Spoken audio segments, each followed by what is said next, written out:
reflexionar sobre ya el cierre de todos los requisitos necesarios para que haya una transición, para que haya un cambio de gobierno.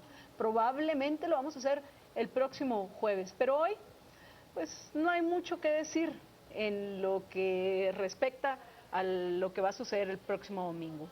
Las encuestas en general, similares a las que similar a la que presentó ayer el diario Prensa Libre, pues si las tendencias continúan, creería yo que es muy probable, yo no digo que eso va a pasar, pero es muy probable, o el que mayor probabilidad tiene de ser el próximo presidente de Guatemala, será Jimmy Morales.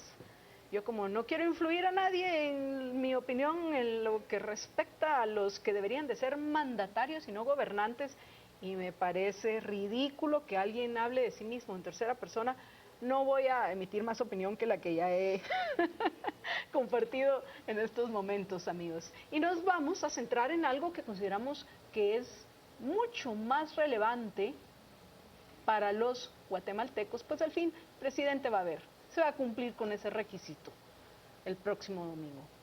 Pero recuerden, apreciables televidentes, que los que buscan llegar al ejercicio del poder lo hacen con un objetivo. Hay un botín y ese botín lo alimentamos nosotros con nuestros impuestos.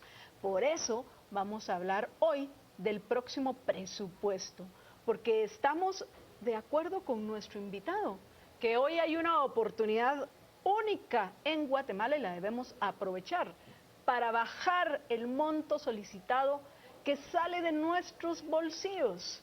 Yo en mi artículo de esta semana precisamente escribía lo siguiente, vamos a ver, el techo del presupuesto de malgasto y despilfarro de los gobernantes para el año 2016 no debe pasar del monto que proyectan recaudar, o sea, del dinero que calculan que nos van a poder exprimir el año entrante, a usted y a nosotros. A estas alturas del partido es perder el tiempo, explicar por qué es absurdo, bajo cualquier contexto, pretender gastar más de lo que ingresa. Los que todavía siguen sosteniendo esta idea falsa son algo más que ingenuos o unos pícaros descarados que tienen la intención de quedarse con una buena parte de todo lo que ingrese a las arcas públicas. Han presentado varias propuestas grupos de tecnócratas. La mayoría de estas son, por favor, ridículas.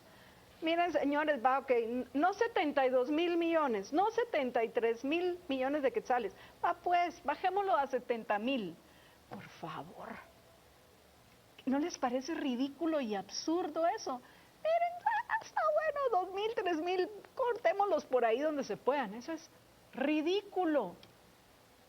Cuando pretenden recaudar 53,000 millones de quetzales, qué rico eso está en el gobierno, que dice, jaja, a mí me entran 53,000, vamos a decir, vamos a quitémosle los millones para que lo entendamos mejor, pero pienso gastar 73,000. Bueno, si usted decide hacer eso, se va a tener que endeudar, que es lo que hacen los gobernantes también. La única diferencia en el caso del Estado es que los gobernantes lo endeudan a usted, pero ellos malgastan y despilfarran ese dinero que usted después va a tener que pagar. Qué rico, pues, es como que le dé tarjeta de crédito a alguien para que gaste lo que se le antoje, sabiendo que no va a salir el dinero para pagar las cuentas de su bolsillo. Por eso estamos como estamos. Pésimas todas las propuestas, a excepción de una que es un punto de partida. Diría, y entiendo por qué, y curiosamente, son los más agresivos a comparación del resto. Y entiendo por qué no han todavía logrado bajarlo más de 66,000 millones de quetzales, pues por falta de información. Pero de las propuestas que hasta hoy hemos escuchado,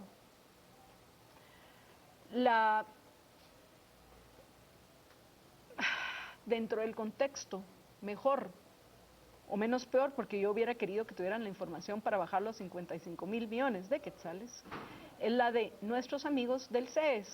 Para que conozcamos con más detalle de esta propuesta, nos acompaña hoy el director del Centro de Estudios Económicos Sociales, el licenciado Edgar Ortiz. Cobán, buenas noches. ¿Cómo Bienvenido estás? a El Ágora. Muy bien. Muy bien. ¿No te enojaste conmigo con lo de la menos peor? No, no, para nada. Pero estás de acuerdo conmigo, Sí, que sí, deberían de ser, no debería gastarse más de lo que ingresa.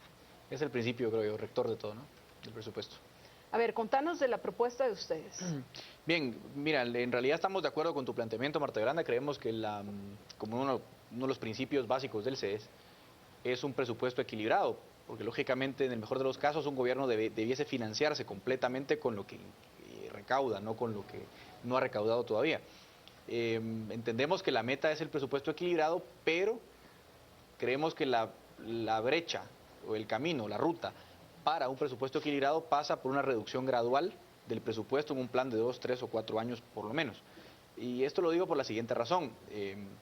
Uno, todavía no disponíamos de toda la información, de hecho no disponemos al día de hoy de toda la información relevante para efectuar más recortes. Los recortes que hicimos y que planteamos son muy globales, los iremos repasando en estos próximos minutos, pero luego hay una serie de detalles por institución y por programa de gastos que todavía no disponemos. Yo, por ejemplo, ponía temas de fertilizantes, temas de secretarías del Ejecutivo, que hay que revisar una por una y ver cuánto más se puede recortar. Así que los 66,000 millones de quetzales que propuso preliminarmente el CES son como una suerte de punto de partida.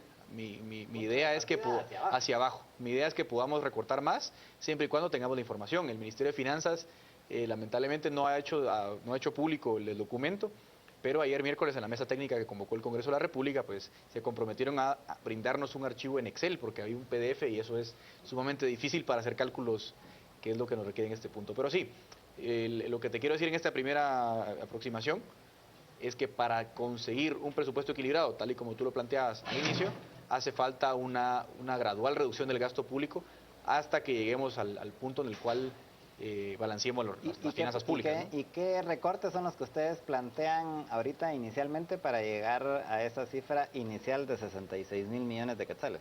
Sí, interesante.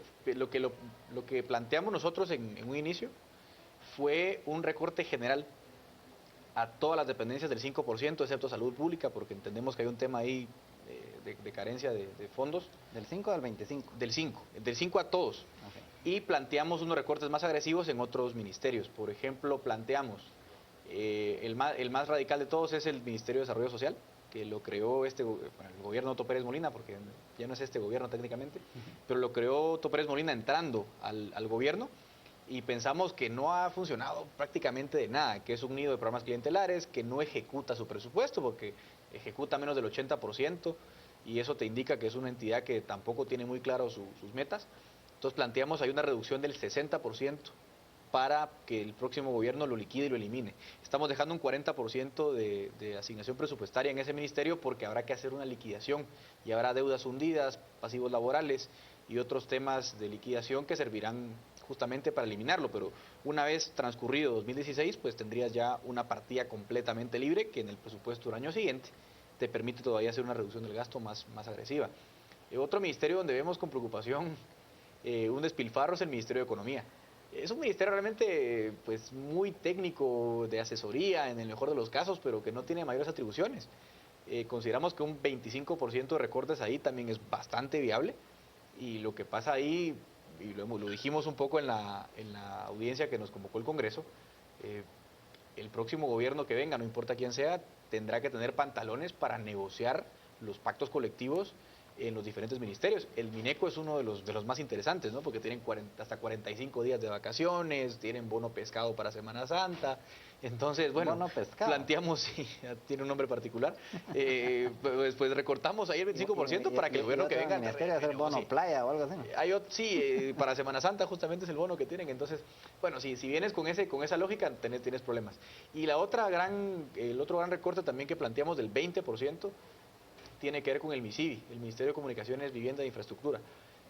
Pensamos que hay mucho despilfarro en la contratación de la infraestructura del país, entonces ahí creo que si bien es importante la infraestructura en rutas nacionales y demás infraestructura para el país, dado el despilfarro que tenemos, pensamos que la mejor opción es una reducción agresiva del 25% y tercerizar algunas obras. Pensamos tercerizar, por ejemplo, aeropuertos y puertos, básicamente, e incluso algunas rutas nacionales que podrían ser pagadas por el usuario final, con lo cual le relajas un poco el gasto al Estado y creo que pues quien use los puertos, quien use el aeropuerto tiene capacidad enteramente de pagar el servicio, así que ¿para qué vamos a cargarle más al Estado con eso? Entonces esos son los grandes rubros. Y el último que también propusimos recortar, pero que en términos absolutos es más chiquito, son todas las secretarías del Ejecutivo, y por ahí empieza la propuesta. Vamos a ir a una breve pausa, Edgar, y regresamos en unos minutos para profundizar más en la propuesta de ustedes. Solo quería hacer una aclaración. No es al Estado al que le vas a ahorrar porque es una abstracción, sino al tributario. Es importante que sepamos que todo ese dineral sale de nuestros bolsillos. Por eso es importante que nosotros nos involucremos, nosotros los mandantes. Vamos a una breve pausa y regresamos con ustedes en unos minutos. Quédense con nosotros en El Ágora.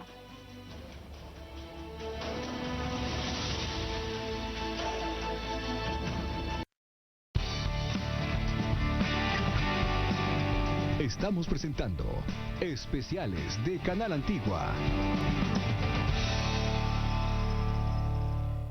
Lea esta semana en Contrapoder. La encuesta. Jimmy Morales se despega de Sandra Torres y acapara la intención de voto en todas las regiones del país. Víctima o protagonista. Anaite Alvarado intenta convencer al mundo de su inocencia en la estafa millonaria de la cual acusan a su excónyuge, Roberto Montano.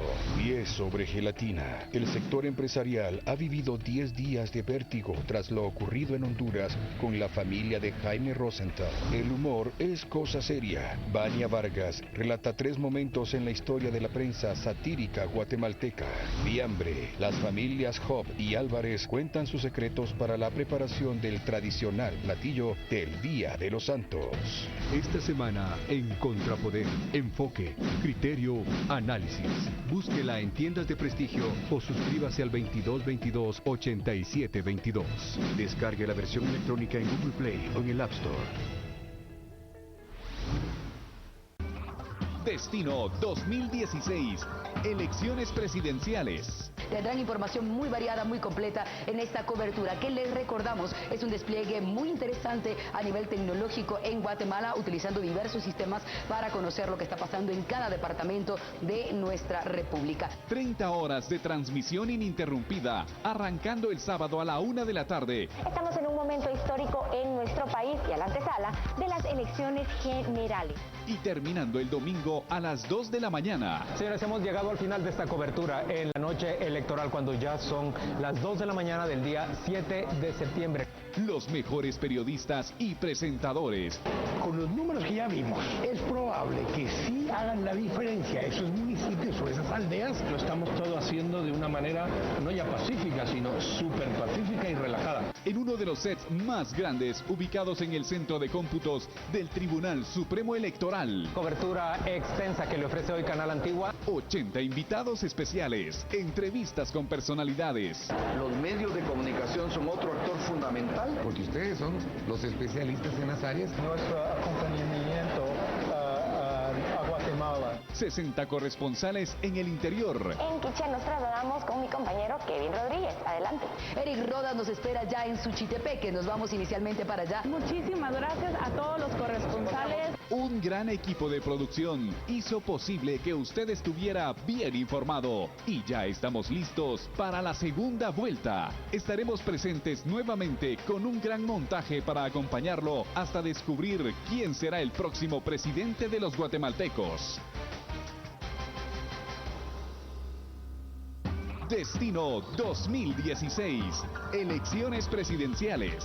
Acompáñenos y sigamos haciendo historia juntos. Tenemos nuevas apps en Canal Antigua y Antigua Sport porque queremos que tu experiencia móvil sea única. Ahora nuestras aplicaciones para iOS y Android son más inteligentes, útiles y relevantes para que te informes antes que nadie. Nuevo sistema de alertas informativas en tiempo real. Además, nos podés ver en vivo, accedes desde cualquier momento y nos ves desde cualquier lugar. Conoces más acerca de nuestros conductores y accedes a un archivo de videos de manera muy simple. Tenemos nuevas apps en Canal Antigua y Antigua Sport. Bájalas y llévanos con vos. Estamos presentando especiales de Canal Antigua.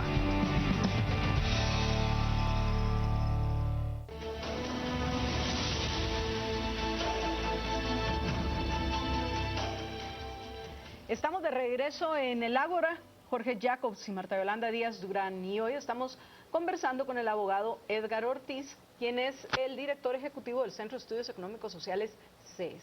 Estamos hablando de algo importantísimo para que aprovechemos una oportunidad, pues que yo no sé si en alguna ocasión tuvieron en el siglo pasado la posibilidad de recortar el presupuesto de malgasto y despilfarro de las pandillas politiqueras en el ejercicio del poder.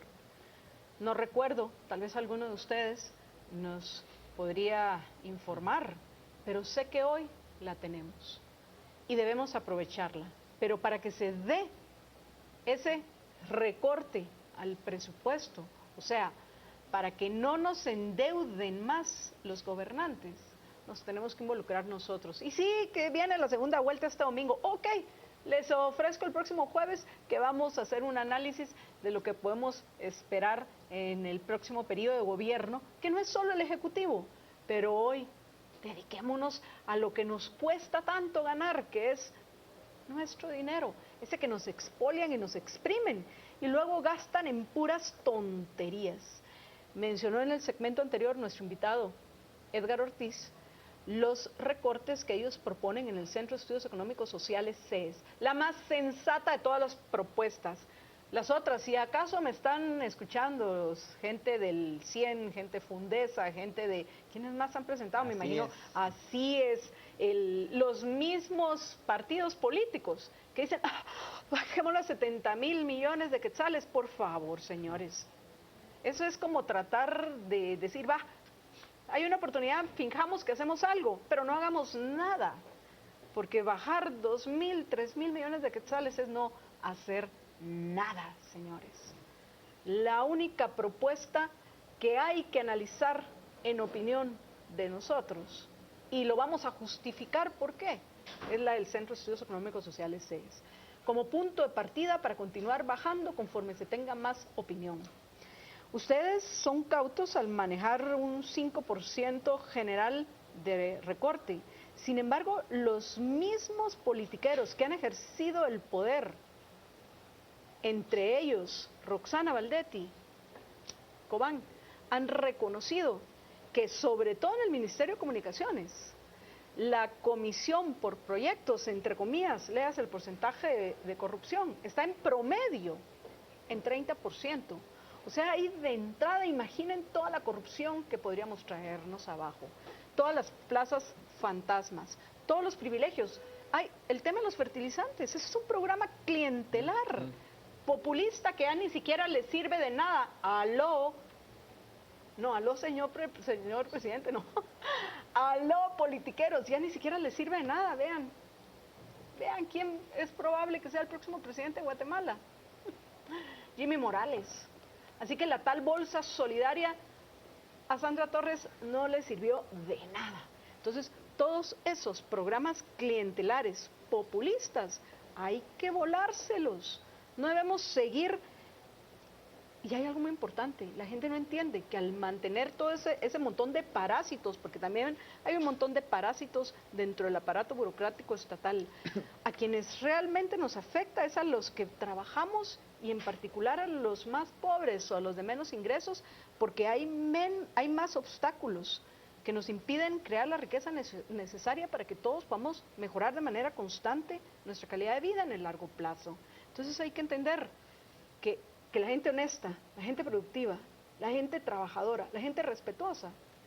Con esta baja del presupuesto, si pudiera ser hasta 55,000 millones de quetzales, es la que sale ganando Cobán. ¿Qué otras propuestas tienen? Mira, aquí tocaste unos temas interesantes. Nosotros también propusimos en la mesa la reducción, más bien la eliminación de todas las plazas de renglón 029, que son plazas sobre el papel de renglón de servicios, o sea que es gente que teóricamente no está en relación de dependencia. Ahora, ¿por qué no son más agresivos nosotros en el planteamiento en muchas facetas? Por dos razones. Una, porque hay poca información, pero la segunda y la más importante es que hay muchas rigideces del presupuesto que la propia ley te impone de entrada. Y en el caso de los 029, hay un tema interesante. Nosotros propusimos la eliminación absoluta de los 029, entendiendo que es un renglón de servicios y por lo tanto no genera pasivo laboral, pero hay muchas sentencias de las Cortes, incluso alguna que fue ponente del propio presidente en funciones, Alejandro Maldonado Aguirre, que reconocen que sí, en muchos casos, como hay continuidad en la relación de dependencia, hay pasivo laboral. Entonces le generas al gobierno un costo altísimo, a nosotros obviamente, pero en este caso al presupuesto, para remunerar esos despidos. Entonces lo planteamos, pero tienes que ser muy cauto en aprovisionar una suma para la liquidación. Propusimos, sí, eliminar fertilizantes. El programa de fertilizantes, hasta así se ha publicado un estudio en el que haya dicho que es un programa absolutamente ineficiente y clientelar. Así que creo que hay mucho consenso entre varios, no solo nosotros, en que es un programa que no sirve. Y el MIDES, que ha sido un tema interesante. Coincide mucho tu planteamiento con el nuestro. Por eso le bajamos tanto al MISIBI, porque hay mucho cobro de comisiones. Pero hay un tema interesante. Más o menos el 12% del presupuesto, me refiero al 12% de los ingresos fiscales, ya están comprometidos por asignaciones de la Constitución o de otras leyes. Entonces te queda un margen bien pequeño para renegociar y para rebajar otras partidas de forma tan abrupta. Y eso explica los 66 millones y no los 3,000 millones, perdón, y no los 55 que nos gustaría a nosotros también. Adicionalmente, nosotros planteamos un tema que no hemos tocado hoy. Nosotros planteamos del lado del ingreso la supresión absoluta de los aranceles. Entonces, creemos que eso... Y por ende de las aduanas, presumo. Y por ende de las aduanas, ¿no? Entonces creemos un impacto extremadamente positivo en el comercio exterior para nosotros y por lo tanto para nosotros mismos, que negociaríamos libremente con quien quisiéramos comprar la mercancía que quisiéramos comprar. Pero también entendemos que unos 2,000 millones y medio, 3,000 millones de quetzales se van a dejar de recaudar de golpe. Entonces, esa razón también nos limita un poco la mano para hacer otros recortes. Creemos que hay un tema que no hemos tocado aún a este punto de la discusión, pero que es sumamente importante someterlo a discusión. Se calcula que entre un 10 y un 12% del presupuesto está básicamente guiado por subsidios. Y ahí creemos que hay una oportunidad increíble de recortar y de eliminar una gran cantidad de subsidios, empezando por el subsidio al transporte urbano de la ciudad de Guatemala, que es una barbaridad, que es súper ineficiente y que pensamos que se puede recortar. De hecho, creo yo que esa es una buena parte donde empezar, pero yo sí creo que es muy importante que en la discusión del presupuesto se hable acerca del tema de la corrupción. Porque a mí realmente me molesta que todo este año, de hecho, la mayor parte de sucesos que se dieron este año estaban en parte vinculados con el tema de la corrupción y la gente sí, incluso los resultados en muchos casos de las elecciones tenían que ver con el tema de, bueno, estos van a seguir con la corrupción o no van a seguir con la corrupción, pero al final pasaron las elecciones, por lo menos la primera vuelta, ahorita entra el tema del presupuesto y ahora resulta que en la discusión del presupuesto, los tecnócratas, los burócratas, todos estos asesores y supuestos expertos y todo, ni pío han dicho del tema de la corrupción, cuando sabemos y es notorio, y hasta el presidente y la vicepresidenta de este gobierno están en la cárcel ahorita por temas de corrupción, es notorio que hay bastante corrupción dentro del gobierno y resulta que se ponen a hablar de cómo hacen para subir más los impuestos en lugar de hablar, ni siquiera tocar el tema de la corrupción. Y yo creo que sí se le debe de hacer énfasis a lo que hay que recortar de la corrupción y está, o sea, todo lo que has hablado está, por ejemplo, aparte que está repartido en varios ministerios, el tema del listado geográfico de obras, ¿verdad? Que solo ahí son más o menos 12,000 millones de quetzales, que está repartido en varios ministerios, pero al final, indistintamente de en dónde esté repartido, el punto es de que es básicamente la mayoría es para que se lo roben los diputados y sus cuates. Así es. Y solo ahí son 12,000 millones. Sí, que hay una parte por asignación legal, ¿no? Entonces pero hay poco margen. Eso, ya que vas a entrar a ese tema, Tú mencionaste que hay temas que por la Constitución hay que asignar a ciertos rublos. Y por ley. Entre ellos, justicia y la Universidad de San Carlos. Y deportes. Esos son... Ese 5%. Es cultura deportiva. Ay, ok, bueno. Pues eso, hay en algunos casos que lo puedes tomar como piso. Por ejemplo, en el caso de justicia debería ser el piso. En el caso de los otros dos, que sea el techo. Es el mínimo, démosle los mínimos. Porque hay que replantear este sistema de incentivos perverso dentro del cual vivimos, que es un repartidor de privilegios, porque eso es. Pero justicia, esa sí es una de las funciones prioritarias del gobierno. Entonces, hay que procurar esos mantenerlos, pero todos los demás volárselos. Yo te aseguro que se puede llegar a un techo de 55,000 millones de quetzales con la información. Sí. Pero sé que ustedes, manteniendo, por supuesto, el dinero que se necesita, sobre todo en el área de justicia, para que, pues, finalmente podamos hacer los cambios en esa área que son urgentes. Ahora, hay otro tema. El servicio de la deuda pública son más o menos 12,000 millones de quetzales. Entonces es otra rigidez que encontramos ahí grande. Entonces, entre asignaciones presupuestarias, listado gráfico de obras, deuda pública, te comes el 60-70% del presupuesto. Y luego de ahí tienes que llenar los demás rubros que te quedan. Por eso digo que es difícil. Ahora, yo sí veo con preocupación una cosa. Lo que quiero decir yo es lo siguiente. No es tanto que el Estado no pueda gastar menos, sino que lamentablemente la losa que ellos ya nos pusieron encima con la deuda pública que nos han acumulado, especialmente los últimos 10 años, nos han puesto en una situación muy apretada. Hay un gráfico que les invito a ver que publicamos... Pero es absurdo pretender pagar esa deuda con más deuda. Ah, no, absolutamente. Por eso y digo eso es lo que tendrían que recurrir, con una brecha de 53,000 millones que calculan recaudar y los 70,000, 72,000 o aún los 66,000 que ustedes proponen. Por supuesto, no. Esto es preocupante. El problema es el siguiente. Si se meten al sitio web, luego aprovecho a hacer promoción de las investigaciones que hemos hecho. Tenemos un documento muy sencillo, muy corto, en el que ustedes pueden ver la razón de nuestro planteamiento preliminar del presupuesto. ¿Cuál es la dirección? En la página, luego la compartimos en la página de Facebook. Presentamos un dato cruzado entre los ingresos fiscales y el gasto público. Y ustedes podrán ver que la brecha se empieza a ensanchar a partir de 2007-2008, más o menos por el gobierno de la UNE. Empezaron a haber unas discrepancias grandes entre recaudación y gasto público que nos fueron hundiendo año con deuda pública que hoy debemos. Y ese es el principal problema que tenemos que revertir al día de hoy, porque, miren, hasta los economistas ortodoxos te van a decir lo siguiente: mira, tú vas a gastar, te vas a endeudar cuando hay recesión, pero cuando hay bonanza vas a tener superávit. En Guatemala hemos tenido solo déficit fiscal en los últimos 8 o 10 años. Entonces, el problema que tienes aquí es, bueno, esto no lo defiende nadie, porque es un tema ya insostenible. La pregunta es cómo sales de un punto en el cual la deuda ya pesa tanto. Se nos terminó el tiempo, pero podemos tener otro programa en un par de semanas. Edgar, de una vez agendémoslo, porque hay que profundizar en este, que es un tema primordial hoy para nosotros, para los mandantes, para usted, para mí, para Jorge, para Edgar, para todos los que tenemos que trabajar arduamente para pagar estas calenturas de los politiqueros y todos estos compromisos en los que nos han metido. Pero ha sido un gusto acompañarlos hoy en el Ágora y pues bueno, nos despedimos como siempre, deseándoles que sean felices.